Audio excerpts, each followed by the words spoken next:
సత్యాస్ కిచెన్కి స్వాగతం అండి. ఇప్పుడు మిల్లెట్తో మనం కిచిడి చేసుకుందామండి. నేను చాలా ఐటమ్స్ వేస్తున్నానండి. ఇన్ని ఐటమ్స్ వేసి చేయాలా అని అనుకోకండి. మీకు ఏవి కావాలంటే అవి వేసుకో. ఏ కూరగాయలు మీరు తింటే ఆ కూరగాయలతోటే మనం చేసుకోవచ్చండి. ఫస్ట్ ఇంగు వేసాను, జీరా, ఇది కొద్దిగా వేగాలండి. ఇప్పుడు మనం చేస్తున్నది ఐదుగురికి కానీ ఆరుగురికి కానీ రావచ్చండి, తినే విధానాన్ని బట్టి.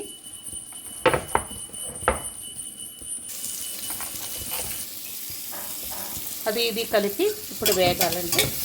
వేసింది పల్లి ఆయిల్ వేసామండి, కానీ ఎక్కువగా ఆవు నెయ్యి వేసుకుంటే మంచిదండి. వేసి నెయ్యి అంత నెయ్యి వేయకపోతే కొద్దిగా ఆయిల్ పల్లి ఆయిల్ వేసాను.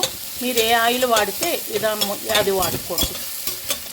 కరివేపాకు, పెసరపప్పు, పొట్టి పెసరపప్పు అయితే హెల్త్కి మంచిదండి.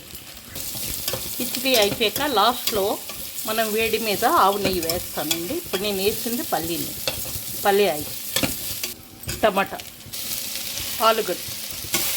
తక్కువ ఆయిల్ వేసి నెయ్యి కానీ ఆయిల్ కానీ తక్కువ వేసి మనం జాగ్రత్తగా దగ్గరుండి కలుపుకోవాలండి. ఎందులో చేసినా చక్కగా మాడకుండా చక్కగా కలుపుకోవాలి. ఇది బూడిద గుమ్మడికాయ అండి. బూడిద గుమ్మడికాయను క్యారెట్ చెప్పాను కదా, ఏ కూరలు మీకు ఇష్టం లేకపోయినా మానేయవచ్చండి. ఈ కూరలే వెయ్యాలని ఏమి లేదండి. మనం ఏ కూరలు తింటే ఆ కూరలతోటే చేసుకోవచ్చు, కానీ కూరలతో వేసుకుంటేనే బెటర్ అండి. ఆనపకాయ, వెల్లుల్లి, అల్లం కూడా వేస్తుంది. ఈ కూరలన్నీ మొత్తం వేస్తున్నాను. పసుపు వేసానండి తగినంత. ఫస్ట్ మిరియాలు వేయాలి, మర్చిపోయానండి.